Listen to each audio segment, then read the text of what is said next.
Welcome to the Nature Based Therapy Podcast, where we explore the healing power of nature through inspiring stories and guided experiences. Let's reconnect with the wild within.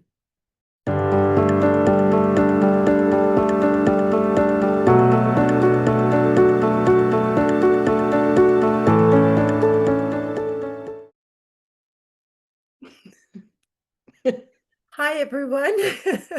Welcome to the Nature Based Therapy Podcast. The guest today is Cynthia Johnson from Natural Holistic Balance, and Cynthia comes to us from Byron Bay. Cynthia completed my Nature Based Therapy course in 2019. So, welcome to the podcast, Cynthia. Thank you for joining me. Thanks, Kate. Thanks for having me. Love to see you.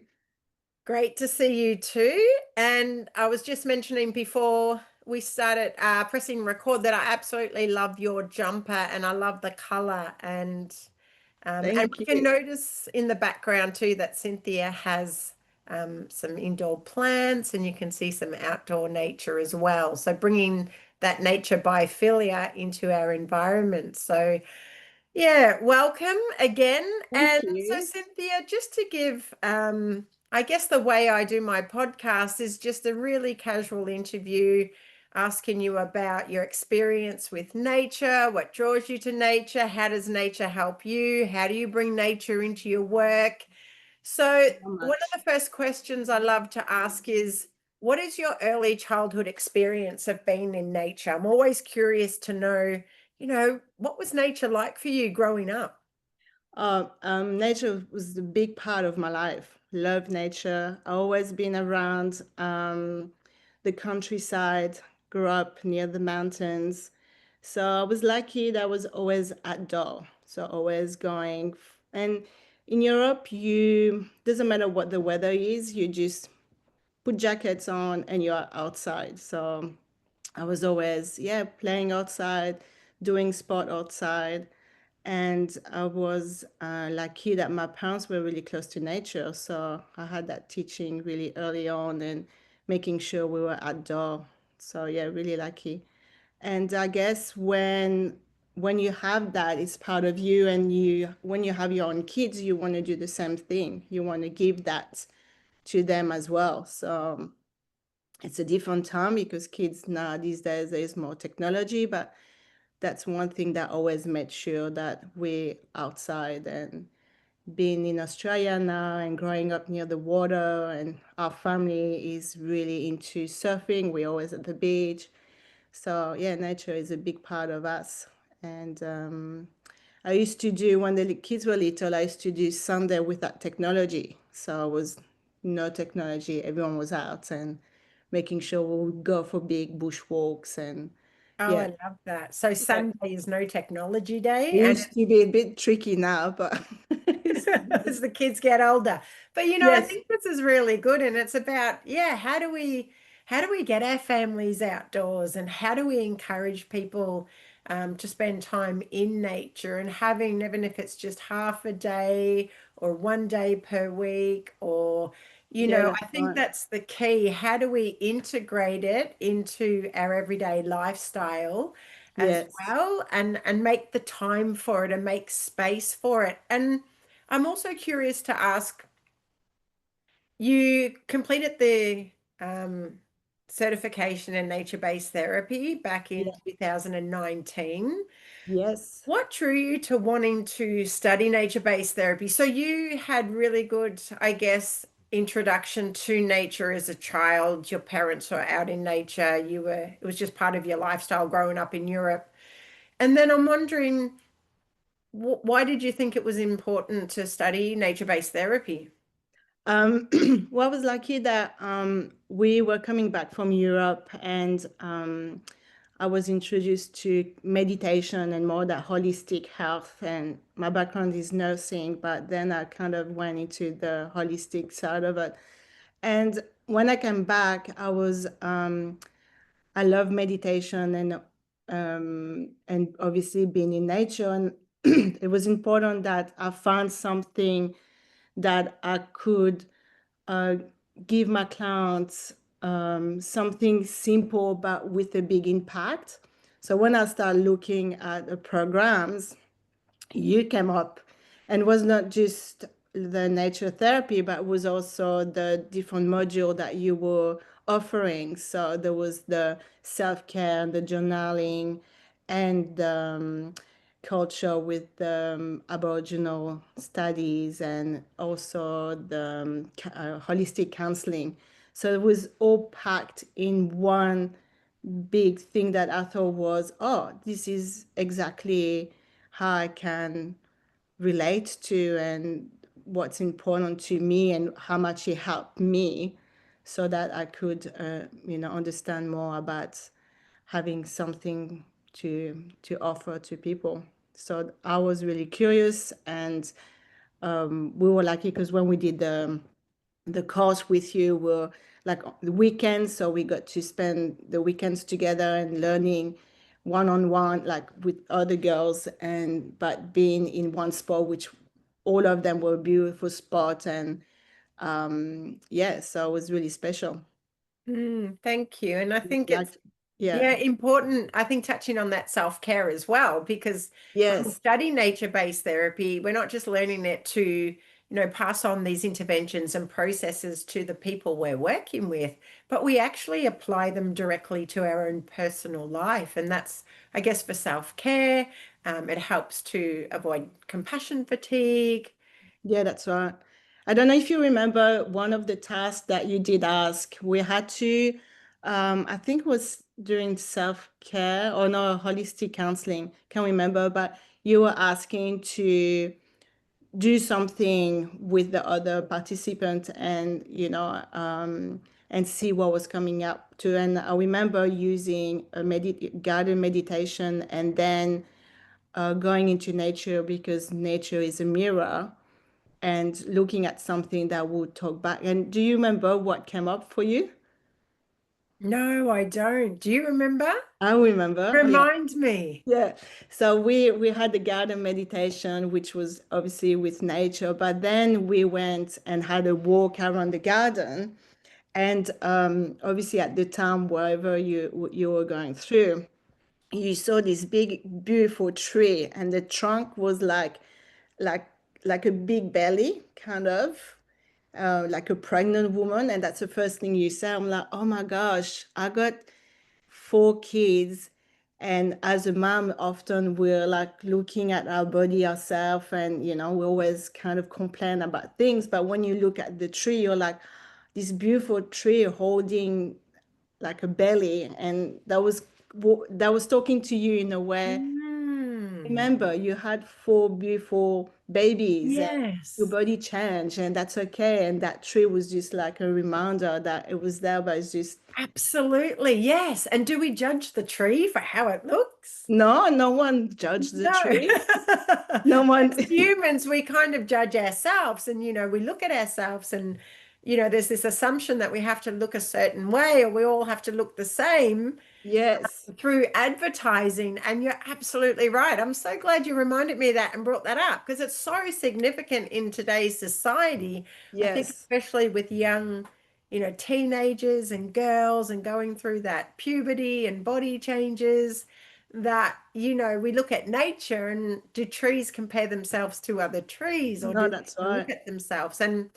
And I love that you also brought up, yeah, the nature-based mindfulness, but in particular, that process that you're talking about, is what we do in nature journaling, where nature is a mirror. So in nature-based therapy, nature is teacher and nature is therapist. So when it's Yeah, teacher, what it's actually doing, it's a mirror. So when we observe the natural world and we sit and we take the time to notice what nature is doing, how it's responding, how it is sitting in its environment, then we take that teaching and we apply it to our own situation or state of mind. yes, And we look exactly. at, okay, so how does nature work? It's exactly how we work because as humans, and this is what we learn in the Indigenous philosophy module, is that we are not separate from the natural world. We are No, actually that's right. nature.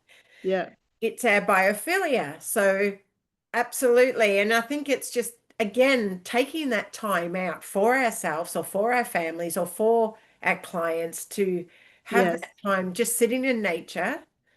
I've Of, got a perfect example for you. yes. I think it was last year, and obviously I was having an argument with my oldest, and I was like, "Oh no, I'm not doing this." So I went off and went for a big walk to the beach and sat on the beach. And then when I was coming back, there was those big clouds and big white one, and I was looking up and kind of looking around me, and next minute I saw this beautiful. It was like the shape of a mother holding a baby. And I look up and I'm like, oh, okay. It was just this beautiful like sign and nature just there for you. Just Mm. if you see it, if you can pay attention, if you can take time to just slow down and just look around you, like the nature will teach you or will just give you what the clarity what you need. So I was looking up and going, oh yeah. So I just went home and I just hugged my kids and just big hug and going, everything is okay. But it was just that moment I was like, wow. And then now more I pay attention, more I have like clarities, and the nature will give me that kind of sign, which is beautiful. But Yeah, I that's love why I that. love when you were teaching us, the way you were looking at nature and the way you would write in the journal was so specific, and how you would articulate all that. I was like, oh, this is so special because we kind of know we need to be in nature. Everyone knows like nature is good for us, but there is a way to be in nature, and even writing things down, like being more specific and more deep. And I think we get more result when we do that. Absolutely. And I think one of the biggest challenges that come up for a lot of people that try and do nature journaling is number one, taking the time to be in nature. And you only really need that 15 to 20 minutes Yes, to have those significant outcomes. But the other thing is being able to be present and to slow down and not let your thoughts get in the way, but to actually just sit and observe yes, yeah, without having to analyze. And it's basically that process. What am I observing? yes, Nature teaching me. How can I apply that teaching into my personal situation or state of mind? Just very, very simple. yes, yeah. So true. But the human mind overcomplicates it and That's right. tries to analyze it and tries to write too much. And I think it's Or the going too fast. overthinking Yes, yeah, that creates our complex mental health, is that we think too much instead of being in that state of being. We're always doing. But that's thank you for sharing that. That is such a perfect example of how nature works as both teacher and co-therapist. yes, You yeah, know, it's that's a great example. I love that. And so in your own practice now, I guess you've done the course, you've learned all the processes. What are you doing now with that? Because that was back in 2019, what that 6 years ago. In yeah, personal life, that was an example when you're feeling stressed, overwhelmed, you go in yeah. space for nature. How do you bring it also into your professional life? Like, what are you doing now with nature therapy? So that was before COVID, and then yeah. So after that, I really enjoyed the holistic counseling that you offered, and so I went a bit deeper in that. So I did holistic coaching. So in doing that, then I was able to combine that holistic coaching, then the energy work that I do, and the nature therapy. So it's been I've been helping mostly moms and families, and just with that stress around family environment, and what happened when it's a busy lifestyle with kids and business and families. And so I offer can be bushwalks. I often go and do mostly one-on-one, just go with someone in, just do go for a big walk. So we go for a walk. People usually, even my kids love that. We go for a walk. People can be more open. They can talk about what's really going on. They don't feel judged or sitting, and that they can't really move. But with movement and being in nature, there's so much more open. So they would express and talk about things that they might not even thought or was happening. Or so just the bushwalks, usually that's a good one. And if not, I do the energy work, and in that I connected in a way that just helping them finding the calm, finding the time to be just them, and to ground themselves. And often they're not grounded. Sometimes it's just a simple thing, just walking barefoot in the garden, or doing more gardening, and using those hands in the soil and planting salads, or things that seems simple, but people, forget. And sometimes I'm just there to remind them that Hmm. it's not complicated. You just need a bit more time for yourself, or just need more grounding. Or I had a session with people that live near the water, the ocean, but don't even go to the ocean, or don't put their feet in the ocean. So just to remind them to look, you're doing great. Just go and put your feet in the water, and you'll find that you get grounded, and then you find that you're actually closer to nature than you think, and just taking that time. And yeah. Absolutely. It's a remembering, isn't it? And it's also an invitation. And that's where we kind of look at bringing in nature-based prescribing that, we're prescribing nature. It's like 20 minutes barefoot, take your shoes Yes, off. And nature's free that's and right. it's all around us. Even if you don't live by the beach, it's in your front yard, it's your backyard, it's your local park.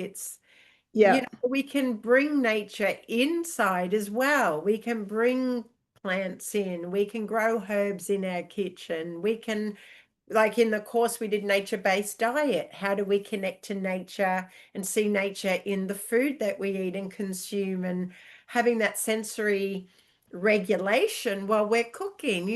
What are we Yes. touching? What are we smelling? What do we taste while we Yeah, cook? senses. Yes. What do we hear as we chop up the carrots? Yeah. Everything is a sensory experience with the natural world just by being in the kitchen. Yeah, that's right. So And many different ways. I use that a lot with clowns too, is that remembering to be with the season, because we're all going through life, and there is seasons, there is a time. And even for us as women, we should listen to our cycle, and that's part of, the spring, and the summer, autumn, winter.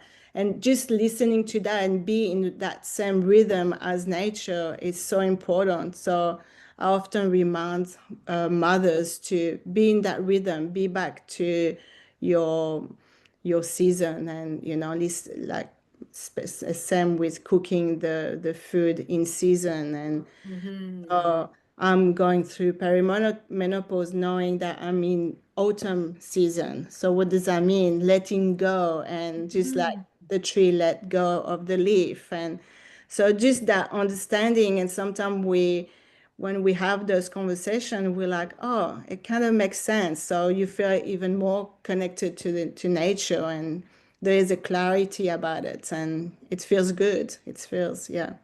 You're absolutely right. Yeah, and it is. We can relate. I love that, through the changes of the woman and changes of the season. And often I'll bring that into mental health care and the stages of change with the Yeah. kitchen, looking at working with the seasons. But I love that you bring it into menopause and working with women and, Yes. going through those stages. It's actually normal and it's part of our growth and how we adapt as humans and what we're needing in life right now. We don't need to be menstruating because at certain age we're not needing to reproduce. And That's right. these gifts, and how do we work with them? And then after autumn, I think sometimes that depression that comes with menopause, Mm, which could be seen as winter, there's a lot of grief. There's a lot of grief and loss and depression and darkness that comes with winter. But we have to be comfortable with the discomfort. that's right. Yeah. And I think if you know that you're kind of going into winter, which is, more returning to yourself and slowing down, is a lot of people, like, it's an energy that is actually lowest, and but you have more intuition. So I think that's why you can have more wisdom. And often they say that the older women have those wisdom that to teach the younger one. So yeah, I think if we have a different view on it and looking how the nature does it, it makes more sense, and we don't get as depressed, I guess, because we're happy to go with the flow and go with the rhythm, Hmm. which make harmony, I guess. But I think yeah, absolutely. I'm more pro for aging. Yeah. Yeah, it needs to be celebrated. I love That's that. right. I'm all pro aging. I love that. Why? Yeah. And absolutely, when we look at our society and all the things, that are marketed at us, especially women, Yes, anti-aging creams and, how to stay young or having cosmetic surgery, to try and reduce that aging process and stay stuck. We're actually not celebrating the natural process of evolution that's and right. moving. And imagine if nature did that. Yeah, well, Imagine if nature or the flower was trying to not lose its leaves, yeah, or, um, judge themselves. because then there would be no growth, No, that's right. Yeah, and no space for the new ones to come. Or no yeah, space for the next generation to move. yeah, Absolutely. And so therefore we disrupt the natural process and cycle of what life is. that's right. Yeah, I love that. What a beautiful analogy. So it sounds like really what you're specializing in is working with mothers, working with women, people yeah, going through those different stages, using nature as a means to help stay grounded, connected, educate them around life and the cycle of life, and to try and normalize what they're going through and to work with it, not fight against it. yeah, that's right. Yeah, I love that. That's beautiful. Can you give us a little bit of some examples of how you might work with individuals or work with groups? Um, yeah, I had a group of mom once, which was really interesting. I did a mindfulness bushwalk. So I think it was about 10 of us. I was really nervous, first time for me. But when we went into the bushwalk, I asked everyone to turn the phones off, no phones, and that was going to be a silent walk. So as women, we're always babbling, we're always talking. That like, which is great because we also need that. But I wanted to get them to be in their body and actually just going to that walk and just really observe nature. And just along the way, we went up to like a track where you're going up, and there was one woman. So we did the walk, and then at the end of it, we had the conversation, and I asked them what came up for them and if they wanted to share anything that was coming up from them.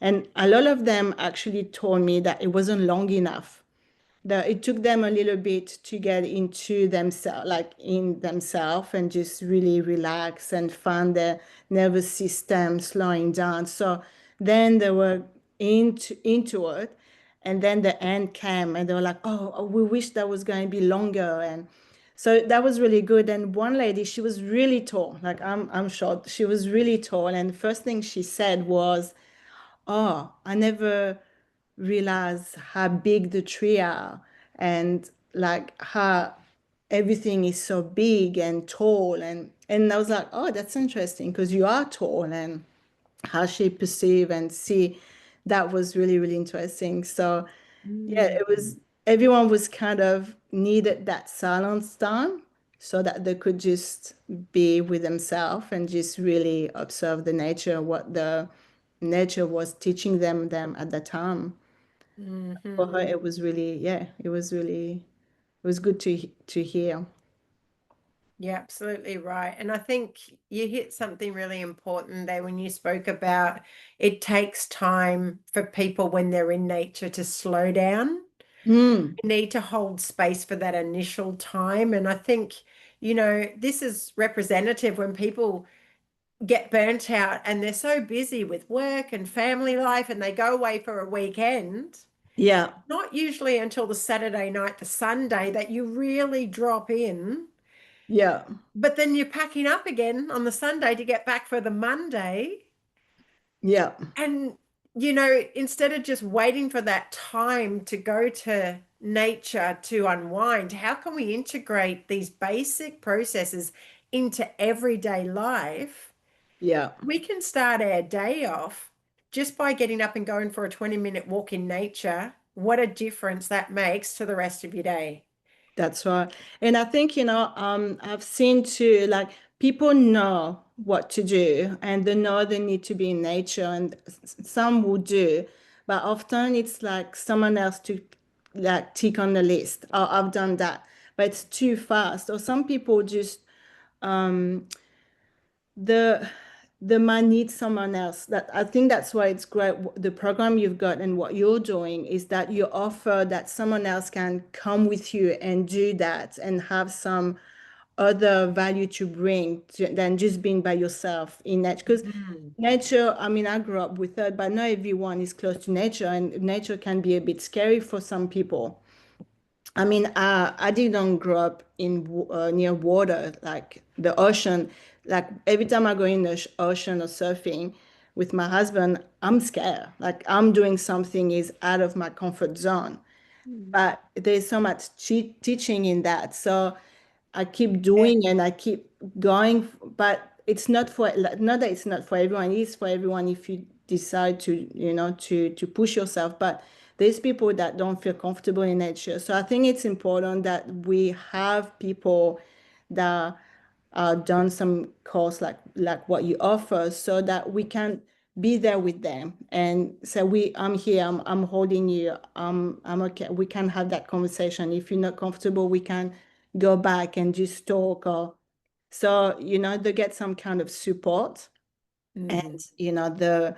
the women show, or you know see them and say, okay, comfortable here, I can, let's have that conversation. And then I think it's important that we can offer that, because some people might go by themselves but don't go too fast, or go, oh, okay, I've done that, I've been in the nature, I should be fine, I should be feeling better, but I'm not. And so No, yeah. yeah, absolutely. And that's another thing. It's like there's a difference between being in nature and being connected with nature. You Yeah. we can be in nature, and yes, absolutely, that has benefits, but we can take it that little bit deeper when we bring in those nature journaling process or creative arts, or Yeah. just going deeper into how do we bring those seasonal talks into what we're doing while we're walking, while we're in nature. And yes, we can prescribe nature and people can go out to nature, but if they're lacking that motivation to get up and go out, if they're experiencing some anxiety and depression, that's why it's really good to go with a certified nature-based therapist, because you're actually going with that person and they're guiding you and they're making you feel safe in that environment and Yeah, teaching you exactly. some things that then when they're not in session with you, whether it's weekly or fortnightly or monthly, they learn those tools that they can integrate into their everyday life even when they're not with you. And that's something I've been doing. So I've been bringing in nature-based telehealth. So Yes. when I'm on a call with a client and doing a video call or a phone call, I say, today's session, we're going for a walk. Take me for a walk with you. And so often we'll go down to their local park, or we Yeah, might that's just go out awesome. to their backyard. And so I'm not physically there with them, Yeah. but I'm inviting them to come with me, and I am with them, but we're doing it through technology, which I'm finding is so fascinating. And it's making a big difference in just getting people outdoors. And then what's happening in between our sessions, they're actually going for that walk. They're actually Yeah. going out to Beautiful. their garden because I've helped them facilitate that with them. And I think that's exactly what you're mentioning, that Yeah, exactly. And I think that's the positive side of technology, like the fact that you can take your phone with you and have that person while they're doing the walk, or man, have that conversation, that hard conversation that they needed to have. And so I think I like that in the sense that where it's going for as a positive things with technology. So I think that's beautiful. Yeah. Yes, and I think also talking about technology and how do we bring technology into that space is we can invite people to take photos Yeah. of nature or special spots for them, things that they might notice that they get a teaching from, like the tall tree. I'm wondering, inviting that person to take a photo of the tree so she has that memory. She could print it out, put it on her wall, bring Yeah. nature inside. There's so many things that we can do Yeah, that's right. to reconnect You people. do have what was that course? Because you had all those photos that I think it was the holistic counseling, wasn't it? Holistic counseling module Yeah, with the nature reflection cards. that's Yes. right. Yeah, that was a nice way of doing it too. How do we bring nature in when we can't go out? And so having those images of nature to reflect on is another way we can do that nature journaling process, but do it inside Yes, yeah. or do it online as well when we can't always get people out to those natural environments. Because, thinking about people in aged care facilities or people in Yeah, that's right. hospitals, and that can't really get out, that we can always bring nature to them. To But them, yeah. I love the work you're doing. I love that, it's Thank something you. you're passionate about. It's something you have lived experience with. I love that you have that nursing background. Yes. You understand the medical model as well, but then you're integrating the holistic Yes, yeah. model and working the two together. And I think this is the future of our mental health care system or healthcare system in general. Yeah, I think it's really important. And I think it's good that there's people like you that offers those programs and that we can combine everyone together and make a better place. And so that, we're supporting people with yeah, with the nervous system. And I think it's I always love the care for people. Like I'm really always interested in people's life and their journey and I think that, caring for people, that's always been my thing. But when you can be like, my dream would be to go in the hospital and see big posters or big walls full of trees and, you know, Yeah. And rooms plants. were rooms with full of, like maybe a sunset or sunrise. And because they do know that, seeing those images or seeing nature, we heal much quicker than the white wall. So it would Absolutely. be great. I actually went to one specialist once and he had like big, like it was a big forest, like a poster of big forest. And I was like, this is really cool. And I actually said to him, I said, this is really, really nice to see. And we talk about you and the course and nature-based therapy. And he was like, oh, this I never thought of that. I'm like, yeah, your patient will be, thanking you. Oh, yeah. So it's interesting that he was naturally drawn to put something on his wall that Yes, represented the natural world for his patients in the waiting room, yeah, but he actually didn't know that there was a theory behind it yeah, yeah. or the significance of it. Yeah, and because I was like, this is really nice, and he was kind of, oh, I never thought of it, and I say, yeah, just Wow. yeah. So it'd be great to start seeing that in hospitals or even Yeah. nursing homes or yeah, At schools, in even classrooms. schools. Yeah, yeah. Yeah, I love that. And I guess, yeah, have you got a takeaway message for anyone listening to this podcast? Like, have you got like a little wisdom that you can share, Wisdom. takeaway of someone who's wanting to engage with nature and I think like nature, just don't judge, and I think what's I want people to know is that with where we're going with, funds and technology and yeah, everyone's just so kind of, no, it's happening. And yeah, this is, I mean, I got teenagers and I can see, but you can always come back to nature, like coming back and even when it feels chaotic or out of control or stuck, you can always come back to nature. And for me, is moving to Australia, being away from the family. I think nature was always like like a mother, and I always felt held by her, and like in meditation or Mm. going in nature. So sometimes it seems simple, but yeah, just there's always a way, and there's always people there to help, and you just have to find what works for you, but knowing that there is support out there, and yeah, that nature is number one. Yeah, that's beautiful. Thank you so much for that. It's been so good just to share this space with you and have conversations Yeah, well, around thank you for having me. what you're doing. And if anyone's wanting to reach out to Cynthia, who lives in the Northern Rivers, Byron Bay area of New South Wales in Australia, Natural Holistic Balance. Yes, yeah. And we can put a link to your Thank you. That'd be great. offerings as well, and reach out to Cynthia to learn more about how you can bring nature-based therapy into your life. And if you're needing that extra support to initiate a walk in nature or to sit down and talk about what's going on for you in a safe environment, then Cynthia is available for you. So thank you so much for joining me on this podcast. It's been wonderful. Thank you for having me. It's been great. Just Thanks, having a Cynthia. chat. Thank you for joining us on the journey into nature's embrace. Subscribe for more insights and stories that nurture the soul. Until next time, stay grounded.